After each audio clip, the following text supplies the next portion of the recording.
October the 17th. Soon it begins. Today is the day of the new moon. The power will rise till the night of its fullness on the 31st, the combination which brings us together. And with the rising we begin our work, that which draws us apart. The days ahead will be interesting as the openers and closers reveal themselves by their actions. Last night may have represented a final act of cooperation. Jack wanted to visit a cemetery for a few final ingredients. He decided upon a distant, isolated one we had been to once before. He went on horseback, bearing a spade and bullseye lantern, and I trotted along beside. He tethered his horse amid some trees outside the graveyard, and we went in on foot. It was, of course, a very dark night, but with the aid of the lantern we quickly located an appropriately secluded plot of recent turning. Jack set to work immediately, and I went about my watching.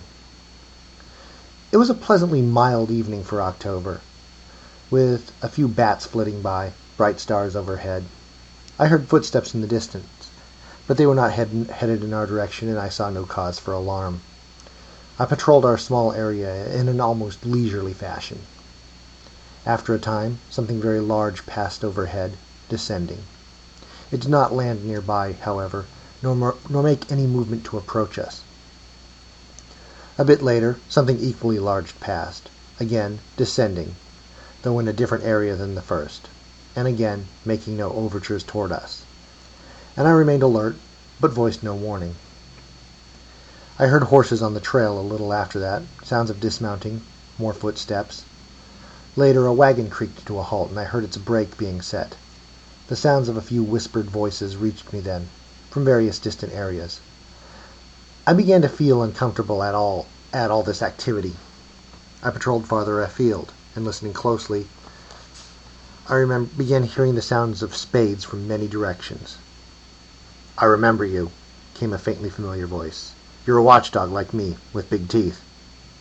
It was the graveyard dog, making his rounds. "Evening," I said. "Yes, I recall. Seems to be a lot of activity all of a sudden." "Too much," he replied. "I'm not sure I care to give the alarm. Might get mobbed. After all, everybody here is dead, so who cares? They won't complain. The older I get, the more conservative I feel. I'm just not much into heavy action these days. I do wish everybody'd fill up their holes neatly, though, afterward. Maybe you could pass the word along?" "I don't know," I said. "I don't know who all's out there. It's not like a trade union, with operating rules and policies. We usually just get the work done as efficiently as possible and get the hell out." "Well, it would be nice if you clean up after yourselves. Less trouble for me." "I'm afraid I can only speak for the master, but he's usually quite neat in these matters. Maybe you'd better approach a few of the others yourself." "I'm inclined to let it go by," he said. "Too bad." We strolled around a bit together then. Later, a voice very like Macabre's called out from down the hill, "Damn, I need a left femur, and this one ain't got one." "Left femur, you say?" came an ancient croaking voice from nearby, which could have been Owen's. "I've one right here I ain't using. Have you a liver, though? That's my need." "Easily done," came the reply. "Bide a moment. There. Trade? You have it. Catch." Something flashed through the air to rattle further down the hill, followed by scurrying sounds. "Fair enough. Here's your liver." There came a splap from higher up, and a muttered, "Got it." "Hey!" came a lady's voice then, from off to the left. "While you're about it, have you a skull?" "Indeed I do," said the second man. "What'll you give?" "What do you need?" "Finger bones." "Done. I'll tie 'em together with a piece of twine." "Here's your skull." "Got it. Yours'll be along shortly." "Has anyone the broken vertebrae of the hanged man?" came a deep masculine voice with a Hungarian accent from somewhere far to the right.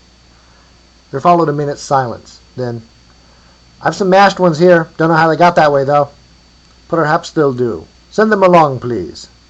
Something white and rattling flashed through the starlit air. "Yes, I can work with these. What'll you have for them?" "They're on the house. I'm done. Night." There followed the sounds of rapidly retreating footfalls. "See," the old dog said. "He didn't fill it in." "I'm sorry. I'll be kicking dirt all night." Afraid I can't help you. I've got my own job to do. Eyeballs, anyone? Came a call. Over here, said someone with a Russian accent. One of them, please.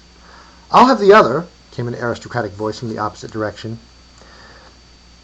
Either of you got a couple of floating ribs or a pair of kidneys? Down here, on the kidneys, came a new voice. And I'm in need of a patella. What's that? Knee bone. Oh, no problem. On the way out, we passed a white-bearded, frail-looking man, half a doze, leaning on a spade near the gate. Casual inspection would have had one believe him a sexton, out for a bit of night air, but his scent was that of the great detective, hardly drowsing. Someone had obviously spoken too publicly. Jack muffled himself and we slunk by, shadows amid shadows. Thus was all our work quickly concluded to everyone's satisfaction, save for the tired hound. Such times are rare, such times are fleeting, but always bright when caught, measured, hung, and later regarded in times of adversity, there in the kinder halls of memory, against the flapping of the flames. Forgive me. The new moon, as they say, gives rise to reflection. Time to make my rounds. Then some more dragging.